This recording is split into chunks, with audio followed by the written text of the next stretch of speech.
iriya tariki 11 twibuka yabaye itariki y'amateka hano mu murenge wacu cyangwa se mu karere ka Bugesera, wari umunsi mubi, wari umunsi abatutsi bapfuye, wari umunsi w'imiborogo, kuko nanjye nibwo bantemaguye. Ubu nta mugongo ngira, nta magufa ngira mu matako, n'amaguru ntakora, n'ibirenge ntibikora. Mwabonye ko ngenda mbikuba hasi.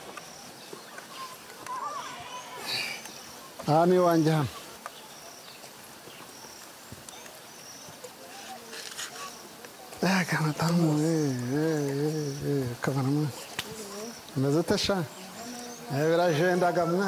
John Giraneza a refait sa vie, 30 ans après ce jour fatidique où des voisins Hutus, l'autre ethnie, ont exterminé 38 membres de sa famille, son père avec ses 10 épouses, dont sa mère, et 27 frères et sœurs.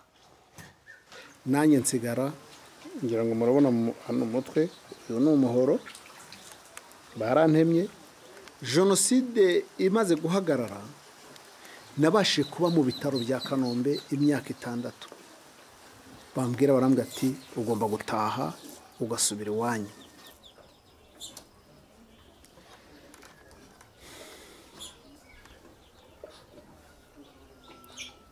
Abo byari byoroshye. Nagiriye inama imwe, ndavuga ese ko ngiye kujya iwacu nkasangayo babandi bantemeye umuryango. C'est pourtant ce qu'il a fait. John est retourné vivre aux côtés de ses bourreaux, mais il lui a fallu des années pour y arriver. Il a d'abord survécu sur une décharge publique à Kigali, traumatisé, handicapé, psychiquement ravagé. Ce genre de scène, un foyer, une famille, c'était impensable. Et pourtant.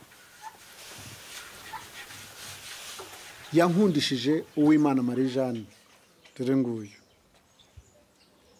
Yankundishije umugore wanjye. Eramunkundisha ambera mama. Yambere mama, ambera papa, ambera bashiki banjye bapfuye, ambera byose. Ambyarira abana. Umva singiye kubishya yaje ampoza amarira. Yahise uyu mudamu wanjye ni umukobwa w'uwakoze jenoside iwacu.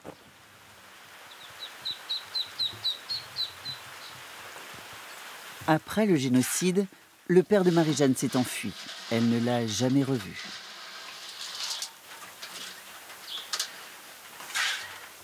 Il lui a laissé en héritage le poids de la culpabilité et le stigmate qui colle à la peau des enfants de bourreaux.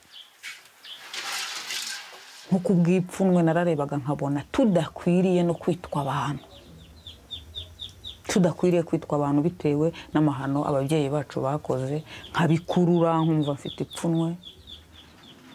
Ubwo mbona ntari mbikuye, ariko arambenguka turashakana. Nubwo hariho izo mbogamizi umuryango umbwira ati biriya ntago ari byo, ugiye gushaka uriya muntu, ariko mfata umwanzuro. Ntago rero nicuza kuko nabanye nagira neza John.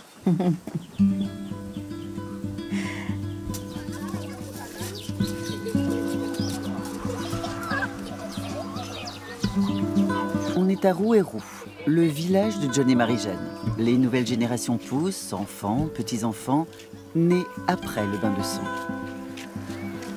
En 1994, 1 million de personnes, la plupart Tutsis, sont exterminées en 3 mois par leurs voisins Hutus, dressés à tuer par les extrémistes au pouvoir, soutenus par la France. Comment revivre ensemble après ça?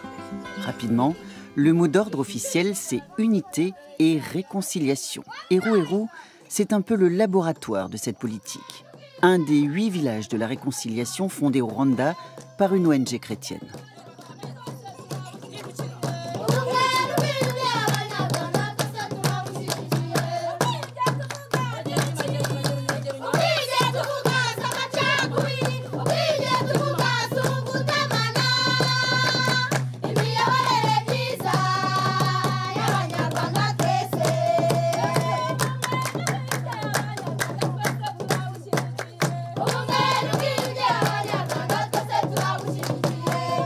dimanche, on se côtoie aux fêtes de village ou à l'église.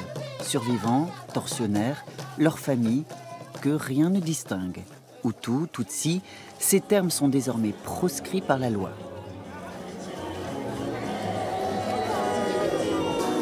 C'est la paroisse de John et Marie-Jeanne, une église pentecôtiste en plein essor depuis 30 ans. Et dans ce pays très pratiquant, elles sont un relais puissant du discours de réconciliation. Alléluia. Ku itariki ya kane tuzatangira igihe cyo kwibuka jenoside yakorewe abatutsi, ariko nagira ngo mubwire yuko iteka ryose uwishe nta mahoro agira. Byatangiriye hariya muri Edeni, byatangiriye kuri Kayini na Abeli. Imana itugirire neza. Nyamara iyo yemera akavuga ati Mana mbabarira, ahubwo ibihano biraza bimugeraho, yirukanwa mu bantu abigicamuke. Désormais, on est rwandais avant tout. C'est le mantra du gouvernement qui a supprimé toute mention de l'ethnie sur les cartes d'identité. Introduite par les colons belges, cette racialisation a été le ferment de la haine.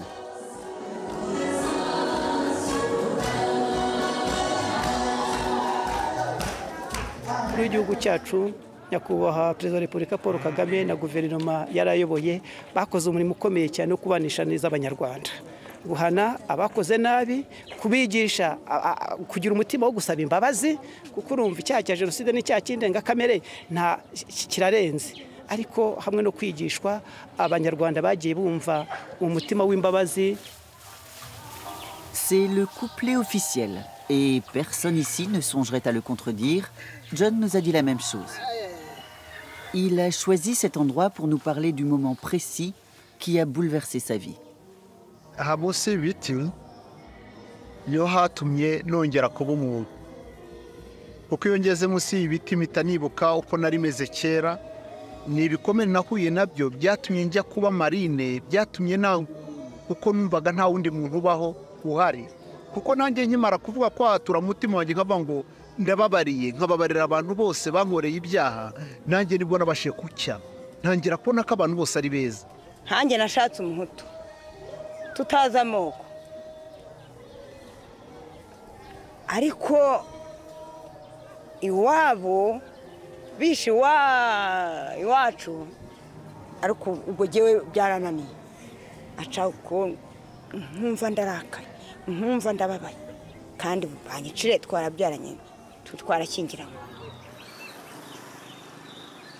Nous voici à Kigali, la capitale, au siège de Prison Fellowship Rwanda, l'ONG chrétienne qui a fondé et gère les villages de la réconciliation. En pleine célébration, c'est la journée de la femme.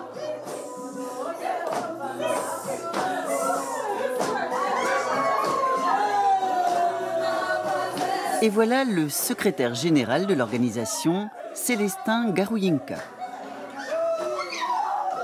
La mission première de l'ONG, c'est de préparer les détenus à réintégrer la société.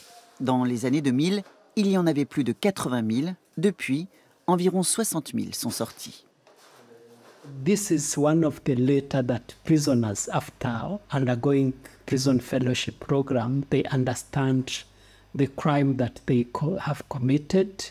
They repent and started asking for forgiveness. So they discovered that there is no other solution, not to revenge, but to reconnect, to understand one another and to accept one another. So both the families of genocide perpetrators and the families of survivors and the returnees, they choose to be called Rwandans.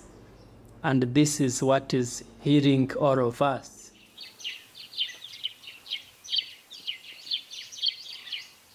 Léonard est un de ces tueurs repentis. Il vit à Rouérou lui aussi. À l'époque, il est passé devant les gachacha, les tribunaux communautaires, chargés de juger les génocidaires comme lui. Igihano bampaye ni igihano cy'imyaka 9. Ngo ikindi gihano cyagombaga guhabwa cyarangiriye muri gereza.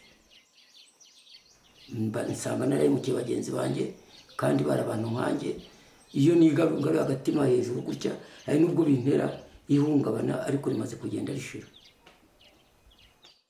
Ari n'imiryango yabo yose ntabwo yandebaga neza, ariko bakagenda nabo bahoka kubera igihugu kizima, babigisha bati niba mutababarira muzamera nk'abo bakoze jenoside, namwe mumere nk'abakora jenoside.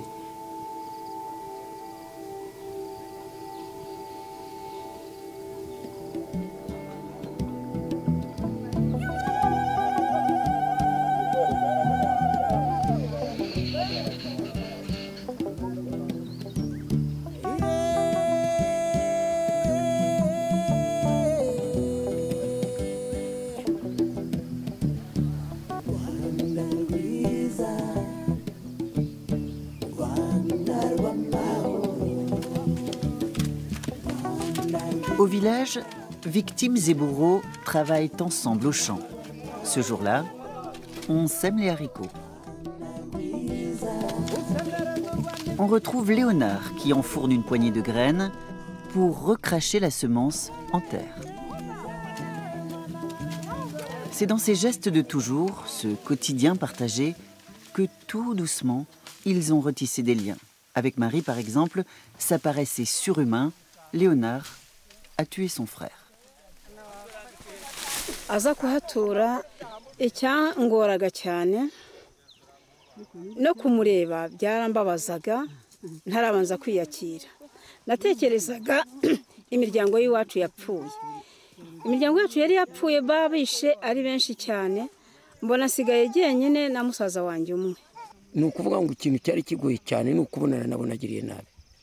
Abo naye mukina mvuga mfite ubwoba, tatekereze se aba bantu ntabwo bari bwimuri bakatwica. Akambwira ati rwose mbabarira, ikintu cyanduhura nuko wajya kutwereka ahantu mwabashyize. Bari babishe babashyira mu matuwarete. Baratujyanye batwereka amatuwarete bagiye babashyiramo. Uko rero twashyinguye abacu nabyo byaranduhuye, bituma numva ku mutima nduhutse.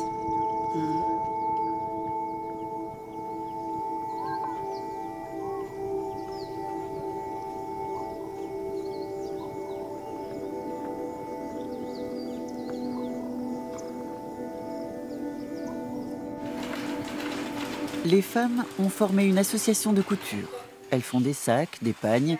Le fruit des ventes revient à la communauté. Là encore, on gagne sa vie ensemble.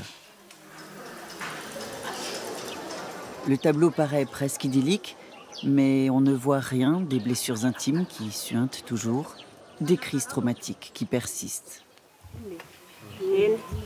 La réconciliation sur prescription des autorités, c'est au fond la meilleure assurance vie.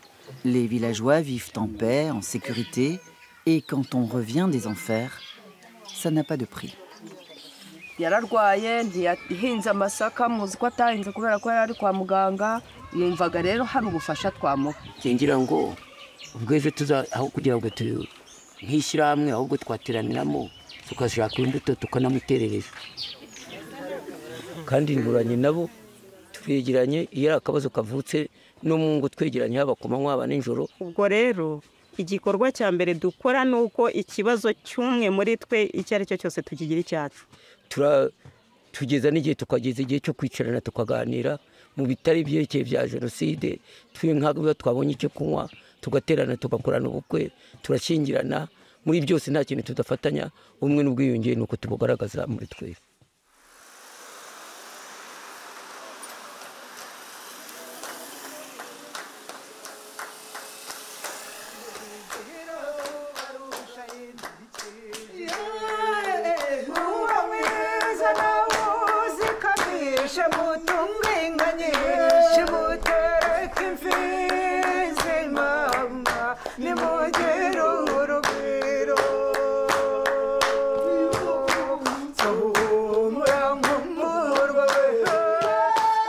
Moment de grâce à Kigali, au centre Iriba, qui travaille sur la mémoire du génocide. Ici, on accueille les jeunes pour chanter, parler, réfléchir, bref, libérer la parole. Et une parole libre, sans autocensure, au Rwanda, c'est rare et précieux. qui a dit qu'on devait réconcilier après un génocide? Après un conflit peut-être, puisqu'il y a deux parties. Mais dans un génocide, est-ce qu'il y a deux parties? Il y a les victimes innocentes d'un côté, il y a leurs bourreaux de l'autre. Et souvent les Rwandais se sont retrouvés dans ce dilemme. Avant d'avoir négocié les conditions d'une réconciliation avec soi-même, avec les proches, avec son histoire d'hier et l'histoire d'aujourd'hui, ils étaient dans une grande messe qui s'appelait Réconciliation.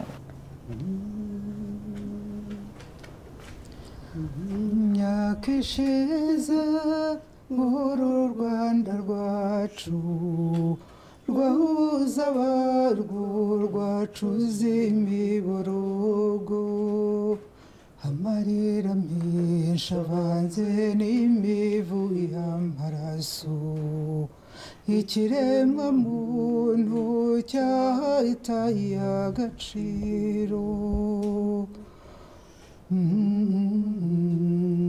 ngo kwiyunga ni ngombwa simbirwanya mbihariye ubutabera nyibutsa nkwibutsa kuri uyu munsi twibuka naherutse ukwitwa ibyuma n'imipanga njye narakangutse nsanga naciwe amaboko ababyeyi banjye bandambitse iruhande.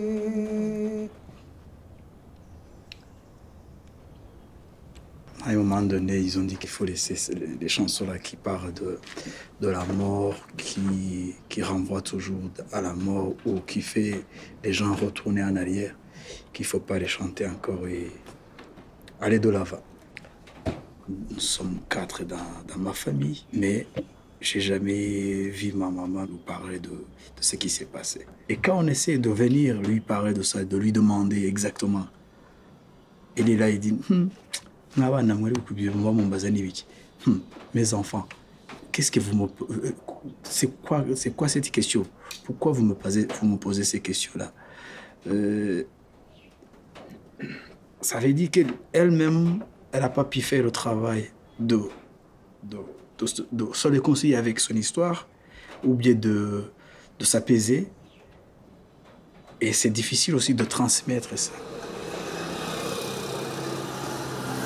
30 ans après, le Rwanda veut tourner la page et se rêve en Singapour de l'Afrique, un pays en plein boom économique qui attire touristes et investisseurs rassurés par ses rues sécurisées et d'une propreté impeccable. Un pays qui soigne son image, moderne et dynamique. Un dimanche par mois, pas de voiture, les habitants de Kigali sont invités à faire du sport.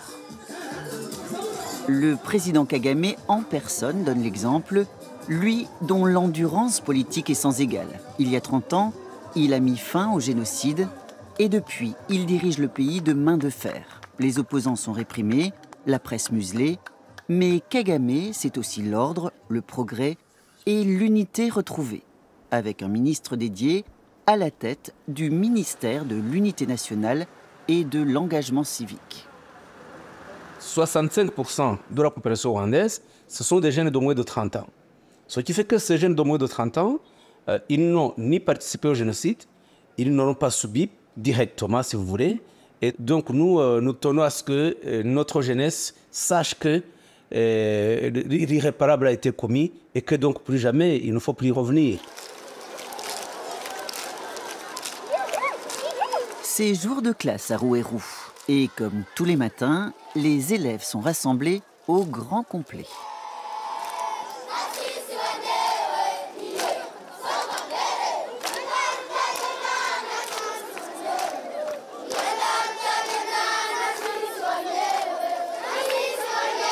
Les petits Rwandais connaissent la chanson. Ils apprennent très jeunes à marcher au pas de l'unité et de la réconciliation. C'est monsieur le directeur qui donne la cadence. Et là, au 3e rang, il y a Fabrice, un des fils de John et Marie-Jeanne.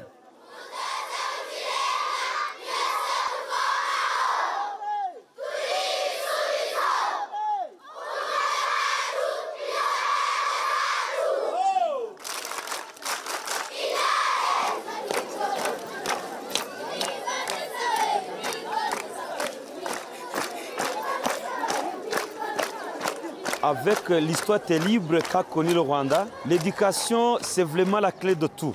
Et nous enseignons à tous les élèves, à tous les enfants, que nous ne sommes que Rwandais, d'où Rwanda.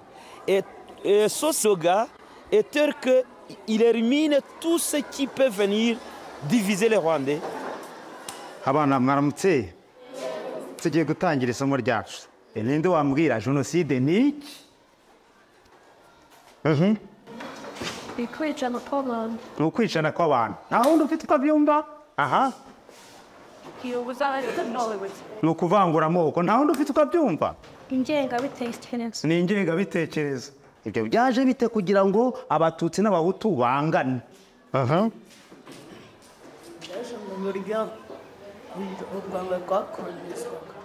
Byaje mu buryo u Rwanda rwahize gute? Flowers.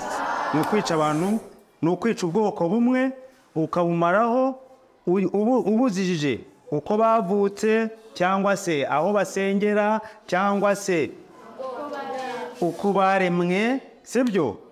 Ngicyo bita jenoside kandi ugize gute ubahora ubusa. Aha. Urwo rwango rero niyo mpamvu mu Rwanda turi kuvuga ngo ubumwe n'iki? N'ubwiyunge. Mwakoze cyane, ndabashimiye, Imana ibahe umugisha.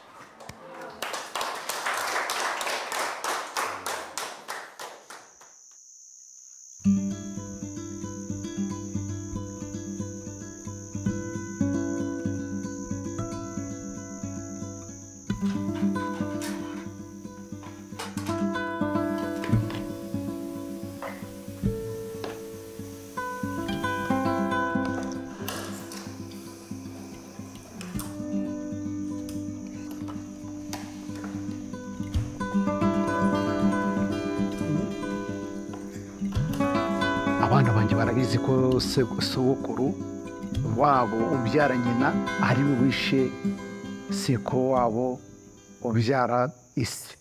Bajya bazana nyina akavuga ati ariko mama wowe wabibona gute, wabifata gute?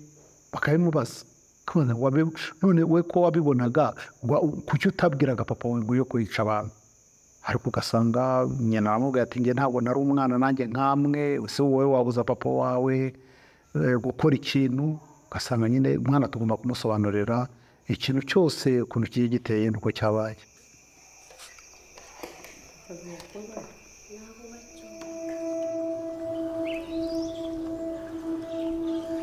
Le mémorial de Gashora. Ici reposent les victimes Tutsis des 4 communes environnantes, 5400, dont les 38 membres de la famille de John réunis dans ce caveau.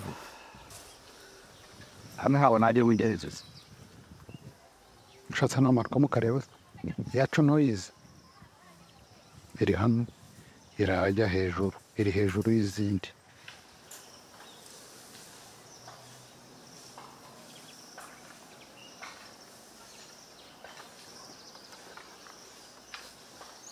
Yabakorewe genda babwira ko nyibibuka kandi tuzahora tubibuka kandi nkababwira ko dukomeye, turacyagerageza kugira ngo tugende twubaka ibyo basize batagezemo.